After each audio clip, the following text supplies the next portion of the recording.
What's going on, ladies and gentlemen? Welcome back to the Fringe. BC is at it again. The virtue signaling really has no end.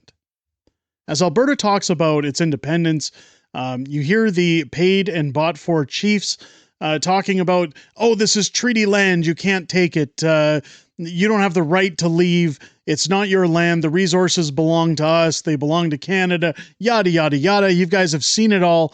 But now in British Columbia, the signs of UNDRIP are starting to show as the virtue signaling never ceases. BC Supreme Court has now recognized Aboriginal title over most of Richmond. You heard that right. Richmond.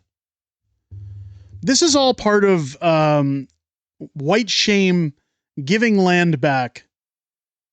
Absolutely disgusting.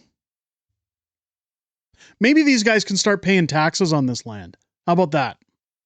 Now, one group of people who are going to be upset about this is the Chinese, because roughly, I believe it's about 65% of the population in Richmond are Chinese. So Xi should be really happy about this. But the BC, this is coming out from Juno News. BC Court is now recognizing Aboriginal title over most of Richmond. In a decision that is sure to ruffle feathers, BC Supreme Court Justice Barbara Young declared the Cowichan tribes have established Aboriginal title to roughly 800 acres in Richmond. Why? Don't we give them checks for this? Don't, am I misinformed as to the benefits that we get to the Crown land? Isn't this Crown land?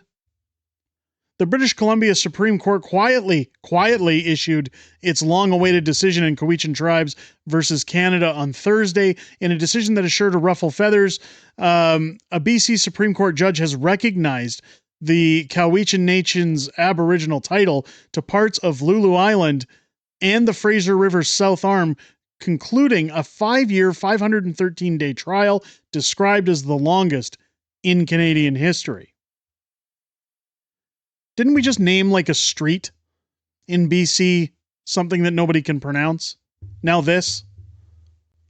The plaintiffs, including 5 tribes and several individuals, sought declarations of Aboriginal title over approximately 1,846 acres on Lulu Island, which now forms part of Richmond, home to BC's largest airport. What happens with the airport now? No idea. I agree that Aboriginal title is a prior and senior right to land, Young writes in the ruling. The question of what remains of Aboriginal title after the granting of fee simple title to the same lands should be reserved. The proper question is, what remains of fee simple title after Aboriginal title is recognized in the same lands? 6 defendants opposed the claim. The federal and provincial governments, the Vancouver Fraser Port Authority, and the City of Richmond, the 2 other First Nations groups. The 863-page judgment will have wide-reaching legal implications.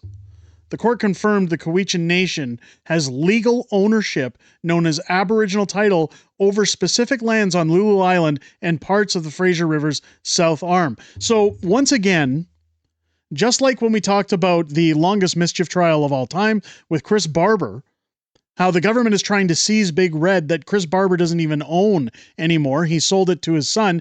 The government is allowed to just take it and say, well, it's a symbol of the Freedom Convoy. We want to dismantle it, tear it down to nothing, to scrap, and we have the rights to do that. You actually don't own anything. And I've been saying this for a long time. This really brings in the question of property rights. What do you actually own? I mean, it seems like the government can just give anything away anytime they want. They can do whatever they want, and they can take whatever they want at any given moment. You actually don't seem to own really anything these days. Doesn't that sound like somebody we know? You'll own nothing and be happy? The court found that when the government issued private land ownership, fee simple, and transferred certain highway lands in Cowichan territory, it wrongly interfered in the Cowichan Nation's Aboriginal title. Subsequently, except for lands tied to the Vancouver Airport fuel delivery project, the court ruled that land titles held by Canada and the city of Richmond in Cowichan territory are legally flawed and invalid. This is UNDRIP.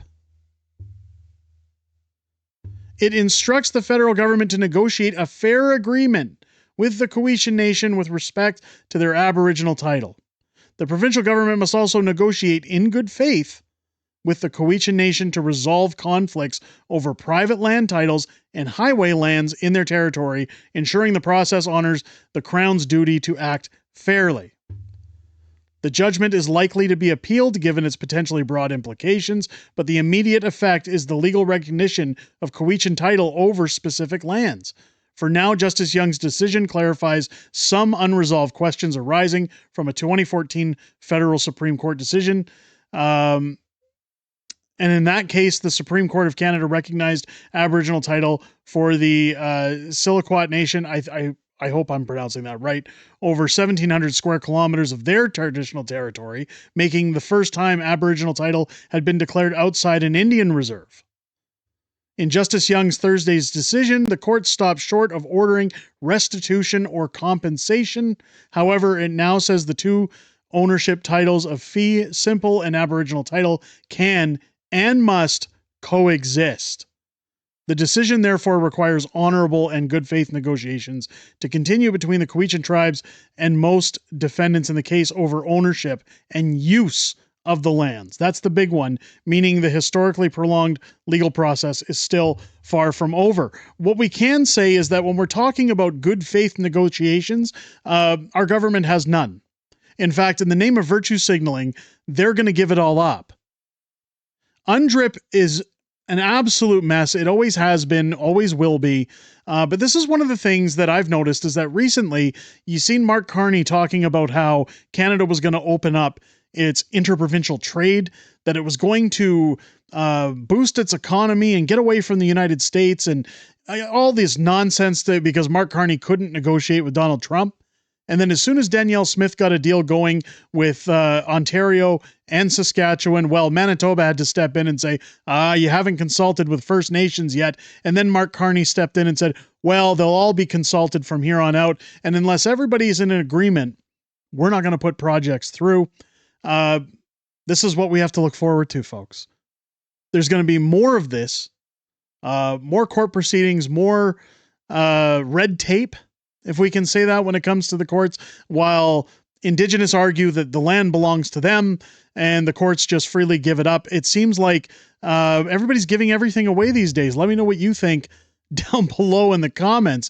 Do you agree with the land that's being given back? Do you agree that this is with me, that it's a mess?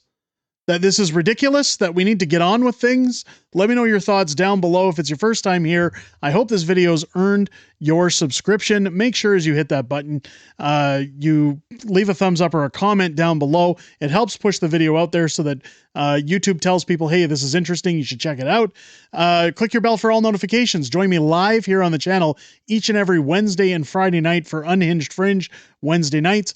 Friday Night Fringe Friday nights, where I'm joined by a plethora of new co-hosts, as well as the beautiful Mrs. Fringe on Fridays, as we talk about everything that's happened this week in politics, everything we know that's coming up in the week ahead, as well as Q&A back and forth within the greatest YouTube community on the platform. I always look forward to chatting with you guys outside of making these videos. I most importantly look forward to talking with you this week, Wednesday and Friday nights, starting at 6 p.m. Pacific, 8 p.m. Central, each night here on the channel. With that said, ladies and gentlemen, I hope you enjoyed this video. I hope you have a great rest of your day.